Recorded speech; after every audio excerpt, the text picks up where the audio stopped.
And for today's topic, we are going to talk a little bit more about silence. So silence, I believe, is a major key characteristic when it comes to autism in many ways. So the way we're going to discuss this about this topic is that we are going to talk about the person who is silent and the silent atmosphere. So, why is it, in your opinion, that those with autism tend to be more silent? Well, for one thing, it all starts off from the very beginnings. The mind has to process the words and how to process sounds. First of all, that's the first beginnings, because in that area of making noises or making whatever kind of sounds, the mind just takes a little bit of a slower process in developing that area. Yeah. How did you start to develop those noises, then start developing speech? Well, the noises I pretty much make were just doesn't make any sense. They don't really make words or anything like that. I just kind of shout out whatever that just came to mind. Was it a matter of that you knew what words that you wanted to say, but you just weren't able to find your words? Or was it a matter of you just really didn't know what words, and it was just these ideas or images that came to your mind? I just preferred to stay silent after like a couple of months of saying some stuff or any kind of noise. I just made the decision of just staying silent, because I don't know how to form words more clearly, more precisely or anything like that. Mm-hmm. They just didn't really come out. They just come out as noises. So that's why I thought, because people are kind of in a way irritated or confused and such, and I couldn't easily tell if they're irritated or confused. I just prefer to just stay silent. Yeah, which then became an issue in and of itself.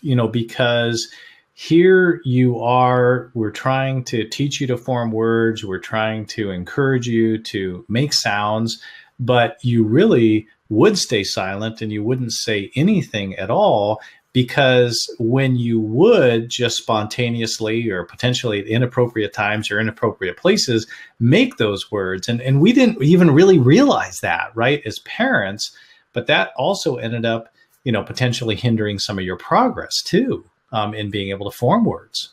Definitely a process. And one of the biggest reasons why I just stayed silent is just a fear of saying something that's inappropriate. It's, I'm just usually terrified if I'm willing to speak. I mean, usually I do have the ability, but I prefer to stay silent because, hey, what if something bad comes out? And by bad, I mean like something that'll make people irritated and annoyed.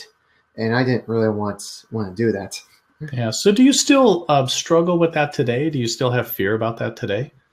Oftentimes, but it's really not really so much anymore. I feel more confident, I'd say, of saying what's on my mind, even to the most hardest of questions. When did you really start developing confidence in your ability to then speak and not keep silent?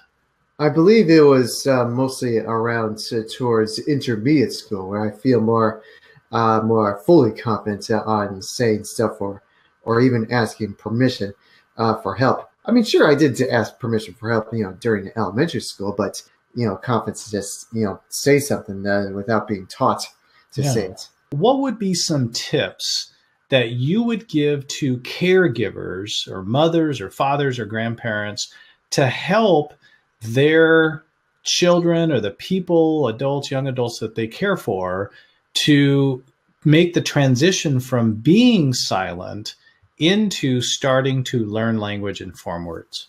Reminding the kids to say, it's okay. It's okay to tell me, it's okay to tell me anything that's on your mind, anything at all. Make sure they feel comfortable in talking to you. It all starts off with family members, our parents. That's where it first starts off with. So number one thing is to remind them to say it's okay. It's okay to talk to them. It's okay to to tell them what's on their mind. It's okay to say the goods, the bad, the ugly, curiosity, or sensitive topics or whatever. But we also encourage you to try to use words or use that association. Was that effective, with you when you were young? Use your words. That's definitely a key strategy that you can oftentimes use repeatedly, and it will work. To me, when they say use your words, that was very helpful and effective to me.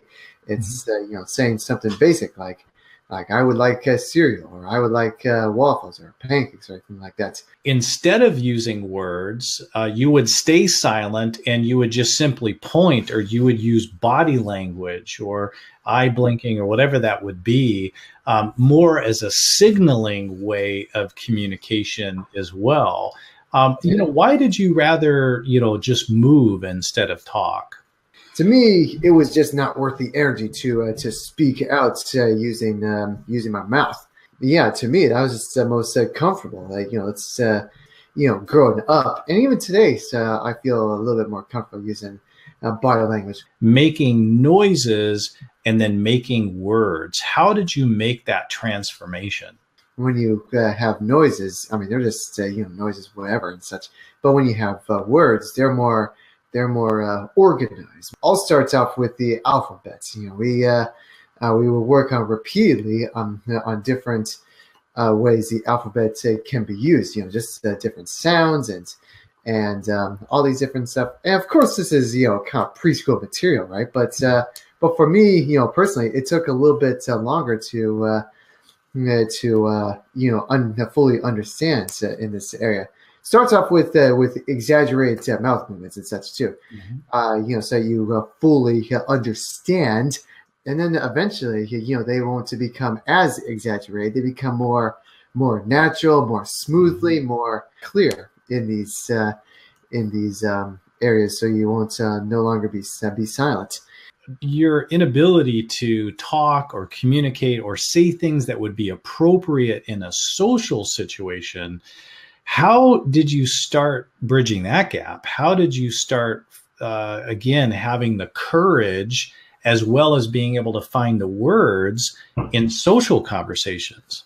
I kind of just start off with just kind of using the observing areas, and then I would just say something online, something simple like hey, nice shirt, or you a big video game fan and such, because they have something on their backpack or something like that.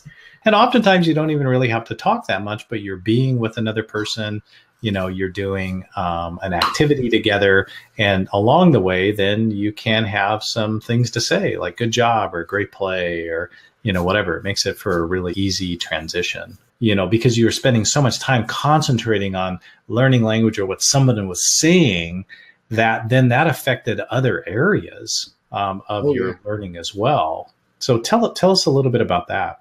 The mind is very extremely active when it comes to processing information.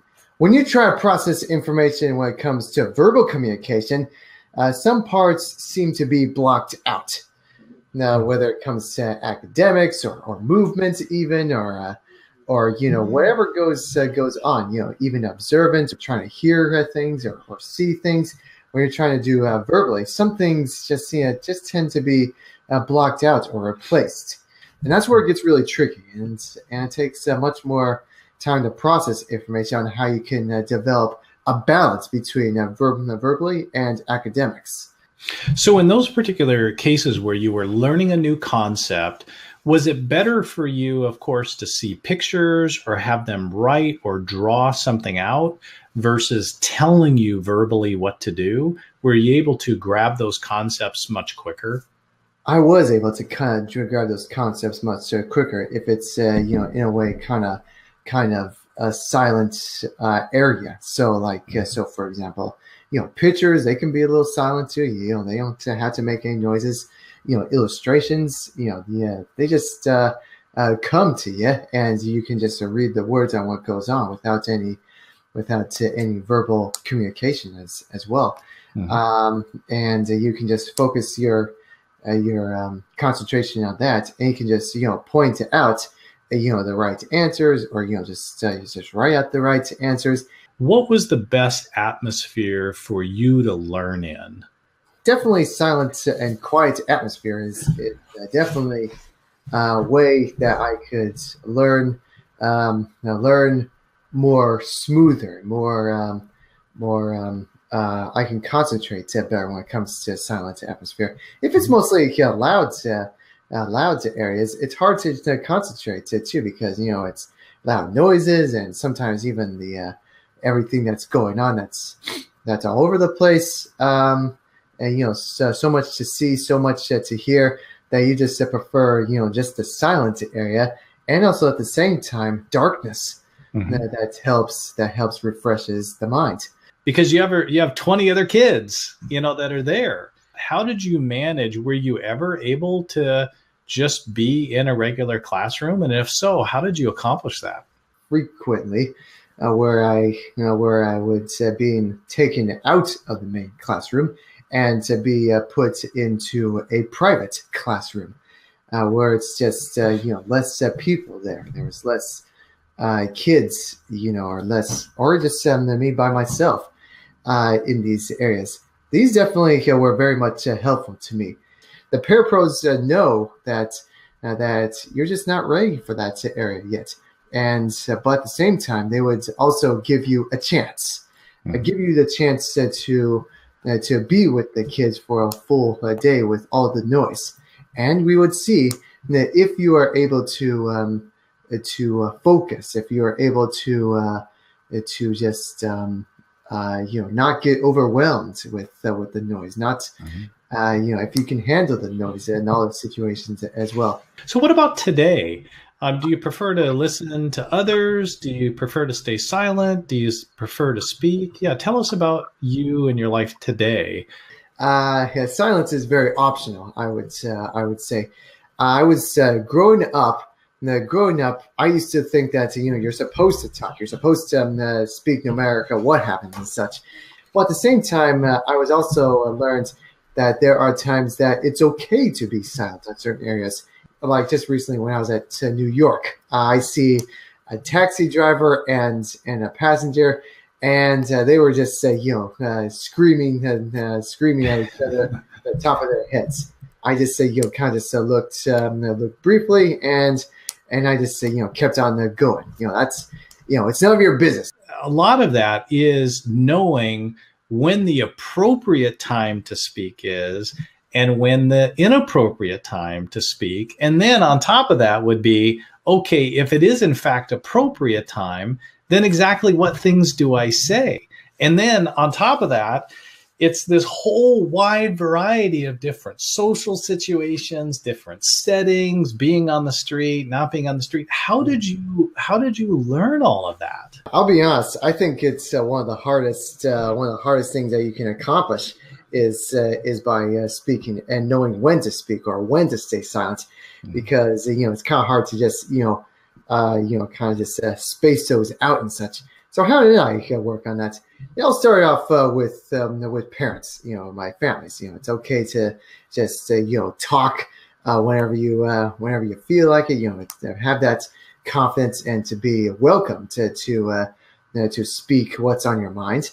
And with that, at the same time, you're speaking so many times, you keep talking and talking and talking that sometimes you just don't know when to stop. It's like you start, but you feel a little lost on when to pause or when to stop. So I was given the option saying that hey, can this wait out for a little while, and it's okay to respond by saying okay, and when you need to learn when to take some breaks and also speak when is appropriate to. It's like hey, this is not an appropriate time. Maybe some other time and such. It's okay to be silent on certain areas, but you still need to talk in social situations. You just know when how to talk, or when to talk, or when to stay silent in that area. And that's where the charts come in as well, where it becomes very helpful. Yeah, we did. We used a lot of pictures. We used a lot of social stories. We used a lot of those things. In fact, and some of those resources we're actually making available on Autismworks. We have different social stories, different ideas, and this is a great one that we'll continue to share the whole stop, think, look, listen strategy. Yeah, the other social story strategies of when to talk, when not to talk. But what was so amazing about that is that you were learning. You had to go through all of the reactions and things that, maybe would cause you to avoid speech. And you had to go through all of that until you could learn the right responses and started to get positive feedback. So exactly what was that process like for you? How do you know if a person is irritated or annoyed? Is it the facial expressions? Is it the body language? Is it just the way they move their body and such? How would you know if people are irritated, annoyed? And so we worked on some video examples, some illustrated examples, some photographs even on what that looks like, and we will reflect on the stuff that's been discussed, and what have you done so far that may be considered inappropriate, and how would you know if that's inappropriate? And so we kind of reflect about that. And to be honest, it was hard because it was like, oh, come on, man, this is torture. I don't want people to feel irritated. But at the same time, we also worked on the positives. How would you know if people are appreciative of what you have to say, and how would you know if people approve upon of whatever you do? So we do the same exact things with video examples, with illustrations, with photography examples and such. And at the same time, we would also learn how would you get that kind of response through verbal communication. Is like, if you say this might happen, or this can't happen. What, are the big takeaways, the strategies, the conclusion kind of this whole topic of silence? My main conclusion and the tip for you is that many people with autism have the ability to speak, have the ability to form words. They may not show it yet, but they are able to understand them, able to point them out, and it's all the matter of very basic small steps, starting with it's okay to talk to people that you're familiar with, such as your parents, your family, and soon it'll branch out from family to teachers, and for a long time it would branch out from teachers to students, and it takes a very, very, very long time for this to work out when it comes to verbal communication. Don't feel bad about if you're typically silent and you have the ability to form words. I think it's okay to be silent on certain areas. It's all the matter of balancing things out on when it's appropriate to speak, and why it is also appropriate to speak on certain areas through social communication. To me, it may be a really hard thing to accomplish, but I know it will be done. So with that, Tyler, anything else, or we'll go ahead and close the session? That's pretty much it. I'm staying silent. Exactly. Perfect. We'll look forward to your next webinar. And again, thank you so much for being part of our audience. Take care. Yeah, thank you very much. See you next time.